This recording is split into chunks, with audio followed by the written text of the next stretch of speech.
Morning, friends. So this morning I want to talk a little bit about the mafia, veal sandwiches, and the greatest scam in the history of religion. But before I do any of that, I need to tell you a little bit about Blaise Pascal. So Pascal was a French philosopher who said that the great thing about a man is that he can look at himself in the mirror and know for certain that he's got issues, that there are mistakes that he cannot undo, there are weaknesses from which he can never be free, there are clumsinesses from which he can never recover. And Pascal said that our human ability to be aware of our own inner disappointment and struggles and frustrations is one of the things that makes us great. And it's one of the reasons why I'm a junkie for films like The Godfather and Wise Guys and TV shows like The Sopranos. Anything to do with the mafia, I'm a junkie. And not just because I work in this particular neighborhood. Not making any aspersions. Because like us, the characters in those stories are complicated. On the one hand, they extol the typical Italian virtues of family loyalty. Whilst on the other hand, they cheat with their wives, cheat on their wives with girlfriends and strippers. On the one hand, they are macho, Armani suit-wearing tough guys, but on the other hand, they are weaklings driven by inner insecurities, obsessed with a perpetual fear of what other people think of them. They constantly speak about the need for respect, but they show so very little to almost everyone else. And in many, many ways, these flawed characters, just like the equally flawed characters in our Christian Bible, expose a void that lurks within each of us. They paint a picture of a journey we all travel to find purpose and meaning in what is an otherwise quite meaningless life. Remember what Tony Soprano famously said. He said, "What's the point of life? It's just a series of distractions until you die." And who can argue with that? But at a more base level, a more animalistic level, the reason I find these sorts of stories attractive is because the characters within them are the sorts of alpha males that our feminized society no longer permits. Take Don Corleone as an example. He doesn't care what anyone thinks of him. Doesn't feel a need to be sensitive. Doesn't feel a need to take your feelings into account. He just says what he needs to say, does what he needs to do, and gets on with it. And the reason that's attractive to people like you and me is because deep down we'd like to do that, wouldn't we? Each and every one of us knows we're putting up with way too much crap in our lives. Crap inside of us, crap in our workplaces, crap in our finances, crap in our relationships. This is what we're good at, folks, putting up with it. And secretly, we'd love to be that person who kicks down the door of life, walks in and sorts it all out and deals with what needs to be dealt with and says what needs to be said. I bet many of your fantasies are about saying what needs to be said to that person, aren't they? And you think about what you'd say if only you had the courage to say it. And we admire these stories because they don't have our inner reserve. They just do what needs to be done. And in this regard, these nasty, nasty characters remind me a little bit about Jesus. Because Jesus had a lot of tough things to say about life. And in the saying of those tough things, he was as hard as any hard gangster. And I mention all of that because we've come to the part in Mark's Gospel where Jesus becomes more tough guy than teacher. Let's have our first sentence up on the screen and we'll get going. So, in Mark chapter 11, we're told that Jesus and his associates are approaching the city of Jerusalem. And in the city, Jesus is going to take care of some very ugly business. And to understand this ugly business, you have to first of all understand that in the first century, the city of Jerusalem was architecturally and philosophically dominated by a temple. We have an artist's impression of what it looked like. So in Jesus' day, people believed that this temple was where God actually lived. They believed that this was the sole point of intersection between heaven and earth. It wasn't just a place of worship. It wasn't like a pre-church. This was God's house. So therefore, if you wanted to have a spiritual experience, you had to go to the temple. If you did something naughty and you wanted to be forgiven, you had to go to the temple. If you wanted to say a special prayer for your loved one, you couldn't do it in your house. You had to go to the temple. And so for that reason, every single road in Israel led to Jerusalem. And those roads were always packed full of pilgrims with money. So in this morning's episode, Jesus and his associates are just mingling among tens of thousands of people who are on their way to the temple. And I use the word mingling deliberately because Jesus isn't going to this temple as a pilgrim. He's going there as an angry man who needs to deal with something. He needs to get something off his chest and sort something out. Next sentence. Jesus gets to a place called the Mount of Olives. This is the place where a pilgrim gets his or her first sight of the temple. In Israel, this was a euphoric moment. You can catch something of that euphoria in the Palm Sunday tradition. And from the top of the Mount of Olives, look at what Jesus says to his associates. He says, "Go to the next village, and as you enter it, you'll find a colt tied there, which no one has ever ridden. Untie it and bring it here. If anyone asks you why you're doing this, tell him the Lord needs it, and you'll get it back shortly." Now, on several levels, this is a provocative gesture. You know how in The Godfather, the Sicilians talk to one another in symbols. Remember that? So, for example, when Luca Bracci is killed, and his friends are sent a package of fish, everyone understands the symbolism. Luca Bracci sleeps with the fishes. Similarly, this sentence is pure symbolism. The people who entered the holy city as pilgrims always did so on foot. And all throughout the Gospels, whenever Jesus travels anywhere, he always travels on foot. Jesus never rid anything, anywhere. And so when Jesus says to his associates, "Now, go and get me a donkey to ride on," he's being deliberately confrontational. There was a well-known legend in the ancient world. "Rejoice greatly, Jerusalem, your king comes to you riding on a donkey." Jesus is saying in this subtle symbolism, I'm not going here as a pilgrim like everyone else. I'm going here to do something ugly, to do something angry. I'm going here in John Wayne style to kick down some doors and speak some difficult words that need to be spoken to some people who are way out of line. So anyway, they get the donkey and they enter the city. Then we read some familiar details.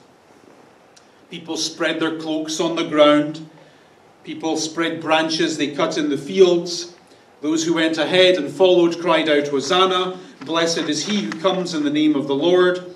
Blessed is the coming kingdom of our father David. Hosanna in the highest." Now, when you went to Sunday school as a child, you were taught that people were saying this to Jesus, that the crowds of people saw Jesus, thought he was amazing, and welcomed him in this way alone. That, in fact, is not what's going on here. Jesus in Mark's Gospel, like Don Corleone in The Godfather, keeps his business to himself. You'll have noticed this as we journey through the Gospel. He doesn't want anyone to know who he is. Doesn't want anyone to know who he's up to. what's going on in this sentence is just a normal thing that was done for all of the pilgrims entering the holy city. Jerusalem in the first century is a deeply religious town. And as people travelled to the city from all over Israel and all over the world, people were at the gates to welcome them. It was part of the euphoria. It was part of the religious tradition. So all of the things that are done for Jesus here, all of the things that are said to Jesus here, were actually said to everyone. It was part of what they called the halal tradition. Blessed is he who comes in the name of the Lord. It was just part of the experience. At this point, Jesus is still mingling. The symbolism is still subtle. Jesus is going to do something difficult, but he doesn't want anyone to know what it is yet. So in verse 11, we're told then that late at night, notice the detail, at night, Jesus entered Jerusalem and went to the temple. Mark then says that he looked around at everything.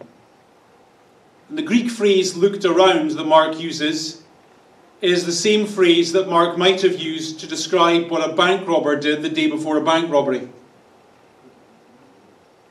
This is a Greek way of saying casing the joint, spying out, scrutinizing in detail, seeing what's where and what's what, planning what he's going to do tomorrow. But we're told since it was late, he went outside to Bethany with the 12. And with that, the scene is set for tomorrow's angry, violent discussion. But before I tell you about that violence, I want to talk about veal sandwiches. So where I come from in Scotland, I don't know if this is still the case, but when I was a child at least, veal was illegal. You couldn't buy veal in Scotland when I was a kid, or it was difficult to do so because it was against the animal's human rights, apparently. So when I was a kid, I used to watch those gangster movies, and you know the ones where everyone walks into an Italian bakery in Queens and orders a veal sandwich. So from a young age, I became quite obsessed with having a veal sandwich, perhaps because I wasn't able to have a veal sandwich. And so when I came over here in my early 30s, I was particularly excited by the number of places in this area that sell good veal sandwiches. And in my well-researched opinion, California Sandwiches in Woodbridge does the best ones. Anyway, just mentioning that got me a free lunch on Wednesday. Now, the reason I'm talking to you about veal sandwiches is because St. Mark, who writes these words, is a first century biographer. And first century biographers often used a literary technique called the ABA pattern, ABA, or as I prefer to call it, the sandwich method. Very simple, listen carefully. Mark quite often in his story, and you see this a lot in the Bible actually, places two very similar stories on either side of a seemingly unrelated story. Do you understand? He takes two stories that are almost identical, and he puts them on either side of another story that seems to be unrelated. This is a classic literary technique from the ancient world. So, in a moment, we're going to read a story about a fig tree. Then at the end, we're going to read another story about a fig tree. And in the middle, we're going to read about something angry that Jesus did. The fig tree stories are the bread. The angry story is the veal. And together, these stories are meant to be understood as one because they interpret one another and inform one another. Okay, first half of the sandwich. Verse 12. The next day, as they were leaving Bethany, Jesus was hungry. Seeing in the distance a fig tree in leaf, he went to find if it had any fruit. When he reached it, he found nothing but leaves, because it wasn't the season for figs. Then he said to the tree, "May no one ever eat fruit from you again." And he cursed it. Question. Does that seem reasonable to you? Like, does that seem is Jesus being a rational, reasonable human being at this point? Do you know what Jesus is being like at this point? He's being like like Tony Soprano. When he walks past some guy in a coffee shop, and the guy makes a slurpy sound when he sips his coffee, and Tony Soprano just loses it and beats him to death. Completely unreasonable, completely rational. This is exactly how Jesus is behaving in this moment. In the first century, it was universally believed that the arrival of the Messiah in Jerusalem would be accompanied with fruit hanging from trees. The point Jesus or Mark seems to be making is that this tree is not making an appropriate response to Jesus entering the city. It is ridiculous. It is a story that's meant to make us sit up and say, Jesus, what are you doing? I liked you up until chapter 11 of Mark. You were healing the poor and helping people and feeding people. This isn't you. Next, that's the first half of the sandwich. Now for the filling. Jesus went to the temple the previous night. He staked to the joint. The place Jesus would have gone to do this would have been a massive 35-acre piazza known as the Court of the Gentiles. This was the outside of the temple. This was the place where the people who weren't good enough to go in could have gotten as close as they could have to God in their lifetime. I mean, this was the Court of the Gentiles. This was the place where spirituality was meant to happen, where prayers were meant to be said. It was designed as a place of meditation, of spiritual exploration, of just going and sitting and thinking about you and life and God. Jesus goes here today and he sees two things that make his blood boil. The first thing he sees, notice, is money changers. So every worshipper and every pilgrim who travelled to the temple from all over the world had to pay a temple tax. It was like a compulsory offering. You know that thing that Carissa says when it's offering? We're passing the Tim Horton cans around, but you know, if you're just a visitor or if you're hard up at the moment, you don't have to, this is not compulsory. It wasn't like that in ancient Israel. In Israel, you didn't get over the door without paying first. But the trick was, and this is beautiful, I wish I'd thought of this scam. Still could, I guess. You had to make this compulsory offering with currency known as Tyrrhenian shekels. Here they are.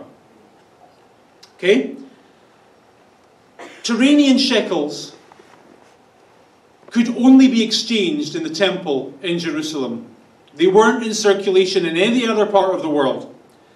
The religious authorities that ran the temple didn't like Roman currency. Roman currency tended to have images of Roman gods on it. So they minted their own temple money.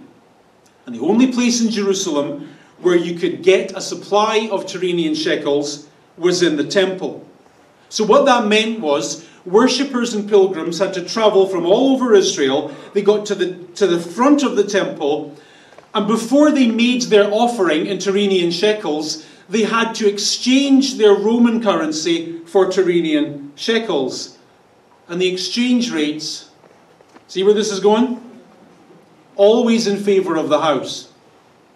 Second thing that made Jesus' blood boil was animal traders. As you know, the form of worship at the temple was sacrificial, so obviously worshippers and pilgrims needed to have animals to be sacrificed. Josephus, the first century historian, tells us that one particular Passover, there was 250,000 animals sacrificed during Passover. Think of the money. Think of how much cash is being exchanged with exchange rates and buying these animals. So, it gets worse though. The temple that Jesus sees would have looked like, sounded like, and smelled like a market. A 35-acre site crammed full of money exchange booths, payday loans, pens full of animals. You get the deal. And in fairness, temples need money to survive. They need animals to do the thing they do. But here's where it gets brilliant and very shady. Traditionally, all of these money traders and animal wholesalers had been located just outside of Jerusalem at the bottom of the Mount of Olives. The idea was pilgrims would come to the city, and just before they walked through the gates, they would get the things they needed to do their religious worship. But within Jesus' lifetime, the high priest of the temple, a man called Caiaphas, figured out that the temple was processing a lot of money and a lot of animals, but it wasn't getting a slice of the action. People were just bringing money and bringing animals. So in 30 AD, Caiaphas has a genius idea. He opens an officially sanctioned market inside the temple and passes a law that says only money changed and only products purchased at this officially sanctioned market can be offered in worship at the temple. And in doing this, he achieved a monopoly over the economics of the lucrative Jewish worship system. It was a classic shakedown. It was a racket of the highest order. Brilliant. So if you took a dove to the priest to offer in sacrifice, the priest would check it to make sure it had the official stamp on it. And if it didn't have the official stamp, that meant it wasn't purchased at an officially sanctioned wholesaler. That meant the temple didn't get their cut, so you were sent outside and told to come back in and do it the proper way. The prices were inflated, the temple and everyone who worked there made a fortune out of this scam. And in Jesus' day, no one liked it. Everyone spoke about it. This was a deeply religious time.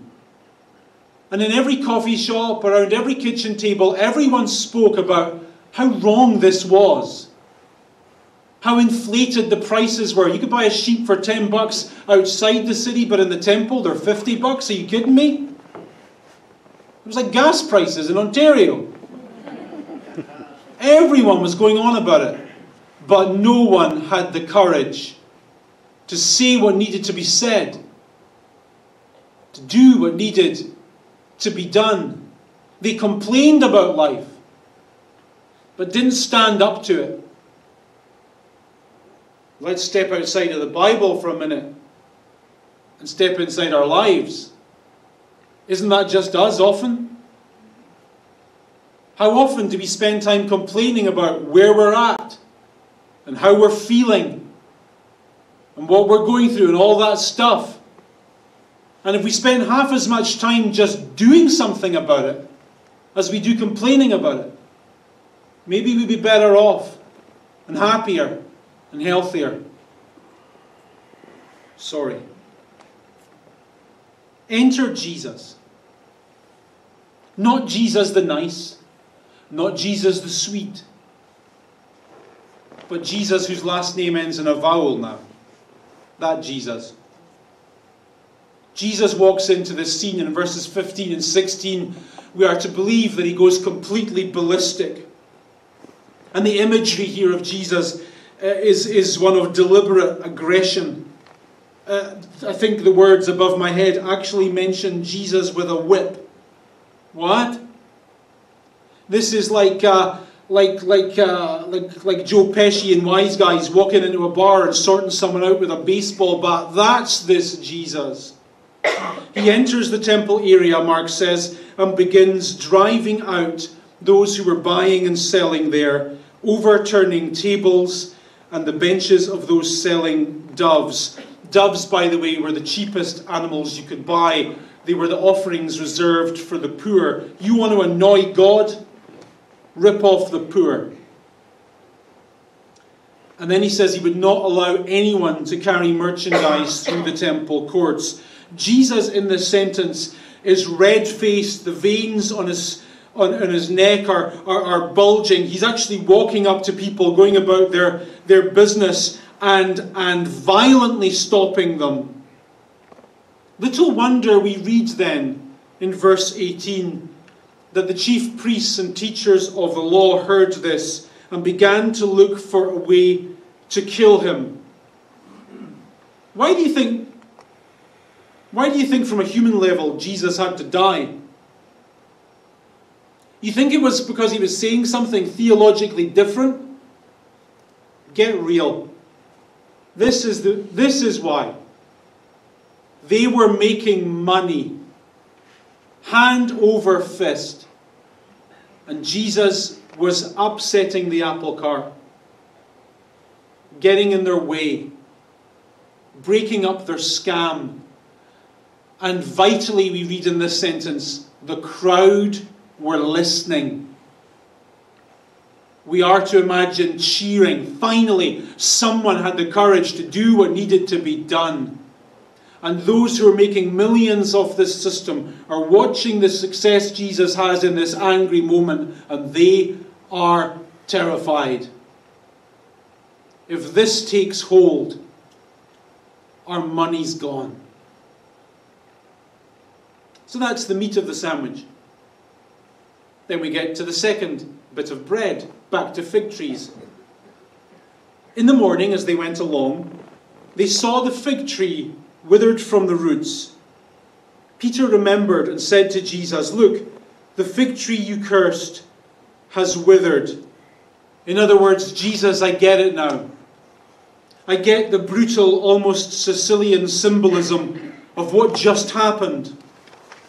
Just as the leaves of the fig tree concealed the fact there was no fruit, so too the magnificence and complexity of this religious system in this brilliant religious building at the temple concealed the fact it was nonsense. It was unnecessary garbage that wasn't helping anyone get any closer to God. It was just a scam. We couldn't see it because it all looked so good. Now that's easy to say. I know with hindsight, and because I've read a history book or two, that in 70 AD the temple was destroyed by Roman legions and never rebuilt. But for a first century Jew, the temple was God's presence on earth.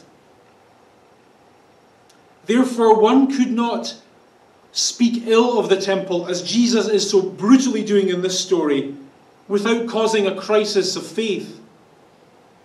To these people, the temple was everything.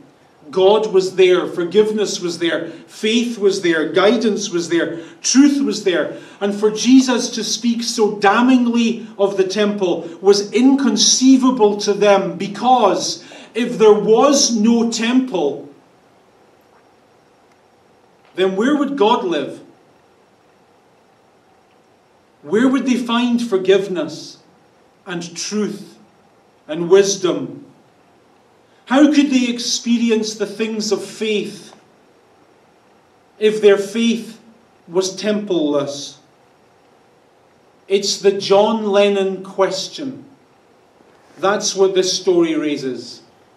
What if there is no religion? What if its systems and its structures and its often well-intentioned corruptions aren't necessary? What if in your desire to explore faith and spirituality, it's just you and God and other people? What if there is no system to distract you from the big, terrifying questions of life? Who am I? What is my life? Am I living well? And how can I live better? Those are the questions raised by this angry episode. You've complicated it. You've made it something it was never meant to be. Strip it all back and just be left with the important questions. Who am I? What is my life? How do I live well? And where is God in all this? More on that next week. Thank you for coming. God bless you. See you next Sunday.